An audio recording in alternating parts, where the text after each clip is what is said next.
Morning. Now we'll continue with the next part of pharynx.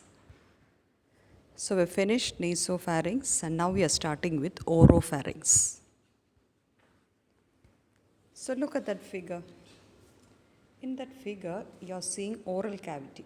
This is the oral cavity and this region is what is termed as the oropharynx. So this oropharynx is communicating with which all regions? So the oral cavity is communicating with the oropharynx through an isthmus, through a part, and that is what is termed as oropharyngeal isthmus. So oral cavity is communicating with the oropharynx through the oropharyngeal isthmus, and you already know nasopharynx is communicating with the oropharynx through an isthmus there, and that is what is termed as the nasopharyngeal isthmus, and below it is communicating with the laryngopharynx. So these are the three communication you find for the oropharynx. Fine. So once the food from the oral cavity enters the oropharynx, you find the nasopharyngeal isthmus is also closed so as to prevent the food from entering the nasopharynx. The oropharyngeal isthmus also contracts so as to or constricts so as to prevent the food from re-entering the oral cavity. So read that. The oropharynx has got a communication in front with the oral cavity through the oropharyngeal isthmus. Above, you find the soft palate, and it is communicating with the nasopharynx through the nasopharyngeal isthmus, and below it is communicating with the laryngopharynx. So these are the three areas to which you find the oropharynx is communicating.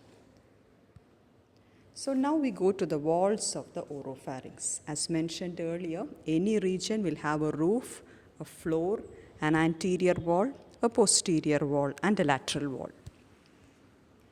So now we'll discuss each. So starting with the anterior wall. This region is the anterior wall. This is the anterior wall through which oral cavity is communicating with the oropharynx, and I already mentioned it is formed by the oropharyngeal isthmus. And this is the region which you find posteriorly. So posteriorly it is formed by the second and third cervical vertebra. Nasopharynx, the posterior aspect was by the anterior arch of atlas. So here you find C2 and C3 vertebra. So anteriorly oropharyngeal isthmus, plus you find the pharyngeal part of the tongue also there anteriorly. Posteriorly you find C2 and C3 vertebra. What about the roof? This is the roof. What about the roof? The roof is formed by the soft palate and the nasopharyngeal isthmus. And what about the floor? This is the floor region, and the floor is formed by the posterior third of the tongue, plus you find a connection from the tongue to the epiglottis by means of three folds. The tongue is connected to the epiglottis by means of a median and two lateral glossoepiglottic fold, and that space you find in between the median and the lateral glossoepiglottic fold is what is termed as vallecula. Fine. So the floor is formed by the posterior third of the tongue with the lingual tonsil, that is the next counterpart of the Valdeir's ring, plus you find the vallecula. Vallecula is that space which you find between the median and the lateral glossoepiglottic fold. So what all we finished? We finished the roof. The roof is formed by the soft palate nasopharyngeal isthmus, the floor, the posterior third of the tongue, plus the vallecula, the anterior wall, the oropharyngeal isthmus, plus the pharyngeal part of the tongue, and posterior part by the C2 and C3 vertebra. And what you see here, this is the lateral wall. That lateral wall is characterized by the presence of the palatine tonsil, that is the fourth part of the Waldeur's ring, which you find in a fossa on the lateral wall, and that is what is termed as tonsillar fossa. Fine? So read that, vallecula. So now you are seeing the tongue there. This is the tongue, posterior part of tongue. This is the epiglottis. This region is the epiglottis, and tongue is connected to the epiglottis by means of three folds. So look at that fold. That is the median glossoepiglottic fold. So glosso means in relation to tongue. So from the tongue to the epiglottis, so glossoepiglottic fold median, and this is the lateral glossoepiglottic fold. So this space which you find in between this, that is what is termed as vallecula. Fine. So that is one part you find in the floor of the oropharynx. So read that. The roof is formed by the soft palate and by the nasopharyngeal isthmus. The floor is formed by the posterior third of the tongue. You find in the posterior third of the tongue, you find the third part of the the lingual tonsil, and then still behind that you find the tongue is connected to the epiglottis by means of a median and two lateral glossoepiglottic fold, and that space which you find in between the median and lateral glossoepiglottic fold is what is termed as vallecula. So we finished roof, and then we are proceeding on towards the floor. So now we go to the anterior wall and the posterior wall. So posterior wall is formed by the body of C2 and C3 vertebra. The nasopharynx posterior wall was by C1. Here the posterior wall of the oropharynx is by means of C2 and C3 body. Now we come to the anterior wall, and we already discussed the anterior wall is contributed or is communicating or is formed by the oropharyngeal isthmus. So what is this word oropharyngeal isthmus? Look at that. You are seeing the oral cavity there, and on either side of the oral cavity, you are seeing the oral cavity, and you are seeing a fold there. Are you appreciating a fold there? This fold on either side, that is what is termed as palatoglossal arch. Here, this is a soft palate. Above you find soft palate, and below you find the tongue. So from the soft palate towards the tongue, you get a palatoglossal arch on either side here. So that space you find in between this palatoglossal arch is what is termed as the oropharyngeal isthmus. Okay. So what are the boundaries of this oropharyngeal isthmus? It is bounded above by the soft palate, below by the posterior third of the tongue, and on either side it is bounded by the palatoglossal arch. So read that. The oropharyngeal isthmus, the boundaries above by the soft palate, below by the posterior third of the tongue, and laterally you find the palatoglossal arch. And the palatoglossal arch is made up of the muscle of the same name, that is the palatoglossus muscle. So now you are familiar with the oropharyngeal isthmus.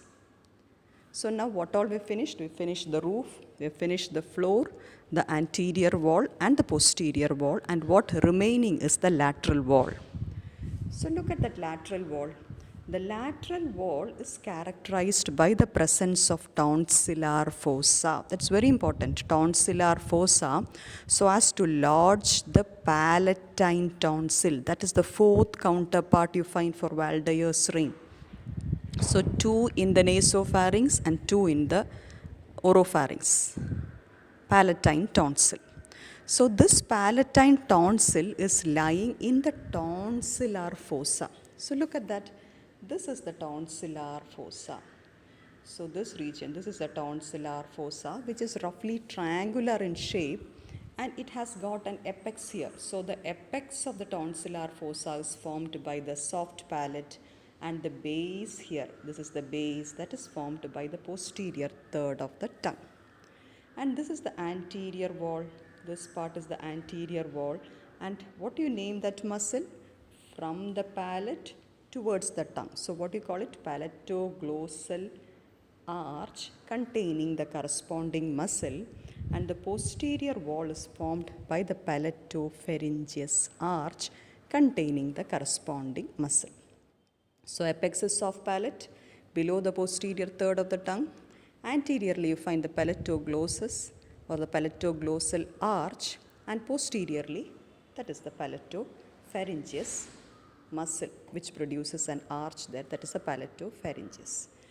So read that. Palatine tonsil is the characteristic feature you find in the lateral wall.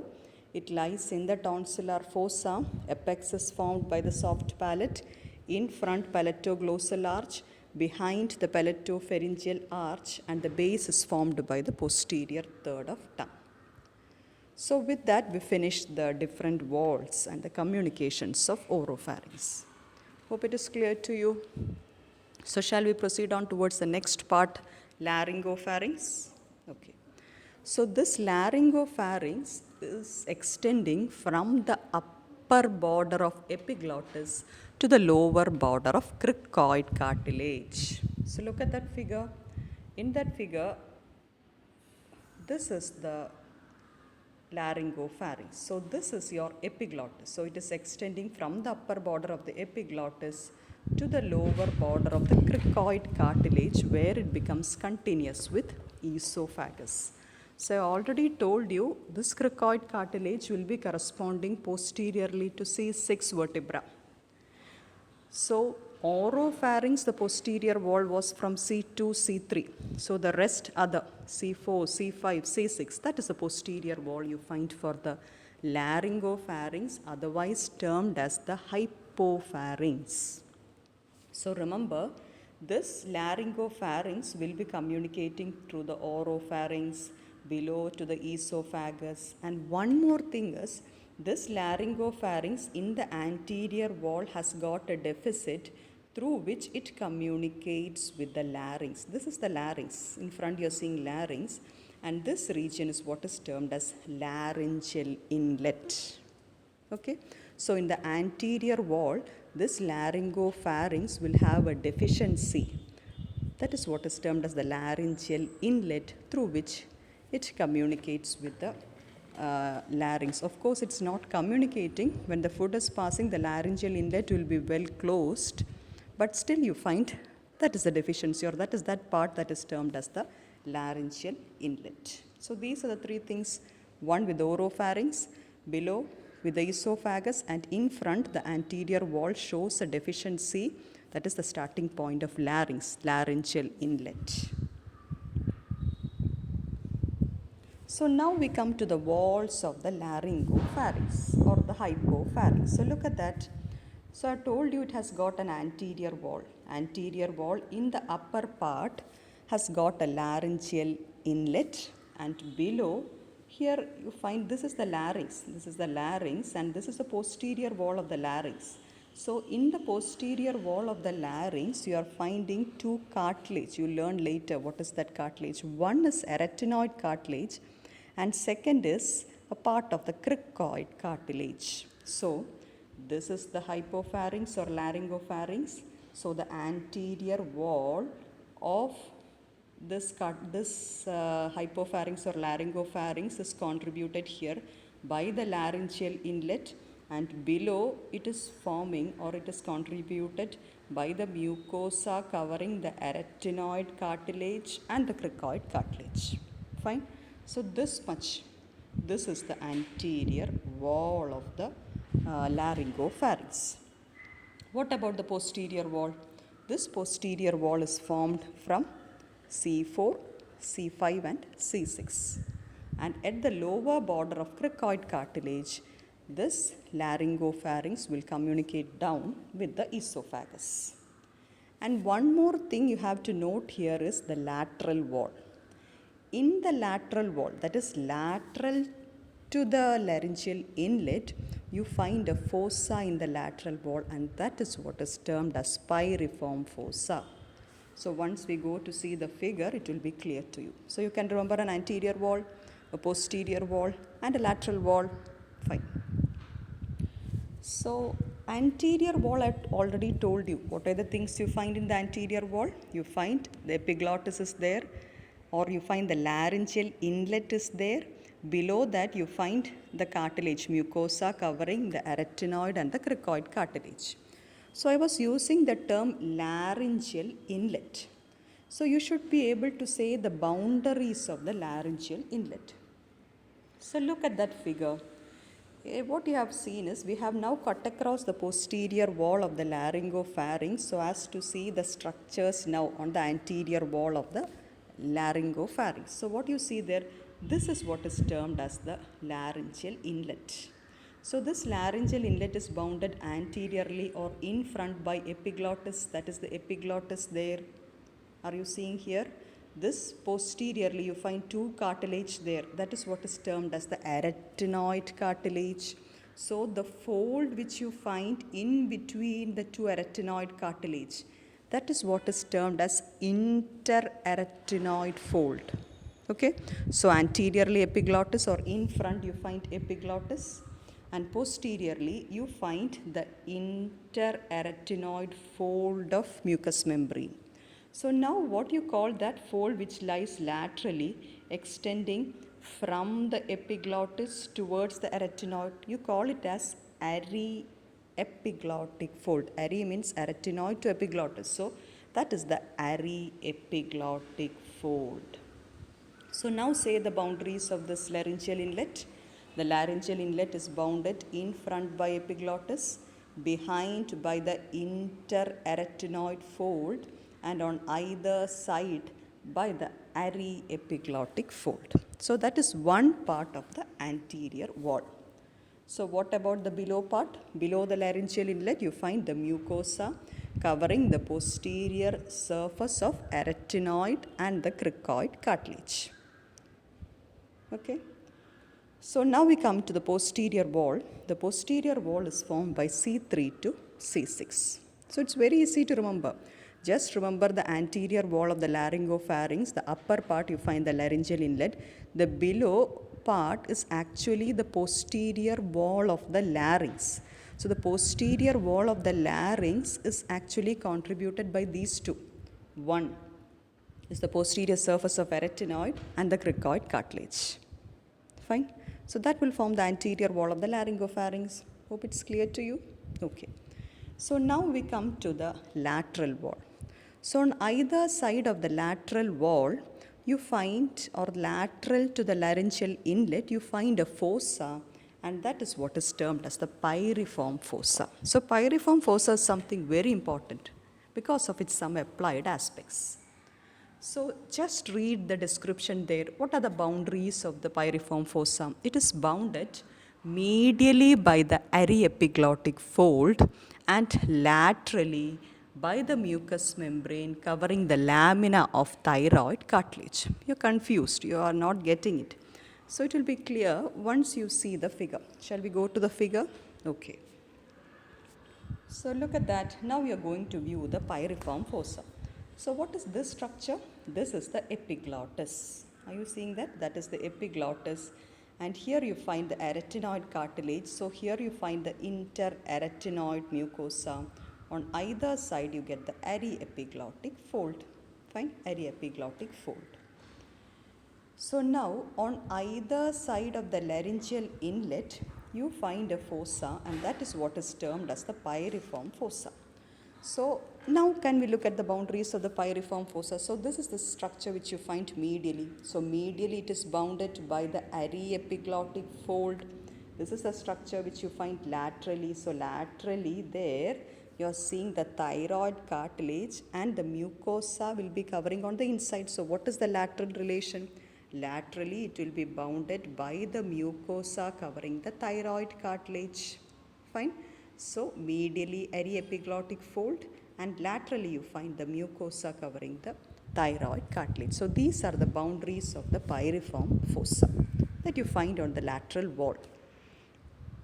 So why this piriform fossa becomes important? That is because of some applied aspect. It is one of the very common site where you get an foreign bodies. What foreign bodies? Foreign bodies like fish bone, safety pins, all those things get impacted at this region. And once you're removing this foreign bodies, that you should be very careful about it, because that region is very closely related to one nerve, that is the internal laryngeal nerve. If something happens to the internal laryngeal nerve, then you get this internal laryngeal nerve is going to supply sensory innervation towards the larynx. If it's affected, the cough reflex all will be affected and the situation will be very severe. Okay. So with that, we finish the boundaries of the laryngopharynx. So you know the anterior wall is made up of what? Laryngeal inlet, below the mucosa covering or the posterior surface of arytenoid and cricoid cartilage, posterior wall C3 to C6, and in the lateral wall you find the piriform fossa that is made by or bounded medially by aryepiglottic fold and laterally by the mucosa covering the inner surface of thyroid cartilage. So with that, finish the relations of the laryngopharynx, and now we are proceeding on towards the applied aspect. So you can inspect laryngopharynx by a indirect laryngoscope or by a direct laryngoscope. Laryngoscopy is usually carried out to view the larynx.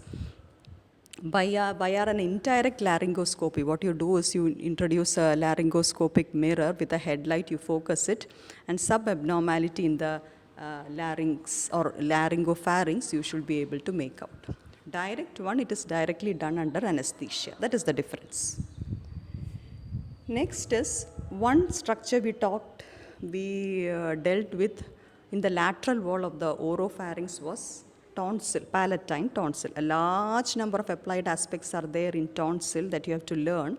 One thing that you have to remember is a peritonsillar abscess. Very close to the tonsil you find a peritonsillar space and an abscess collection there. That is what is termed as peritonsillar abscess or quinsy. And now we come to the last part, piriform recess. So I've already told you the piriform fossa is one of the sites where you get a foreign body getting entrapped, and I told you it is very closely related to the internal laryngeal nerve. Do you remember the internal laryngeal nerve? It's a branch of what?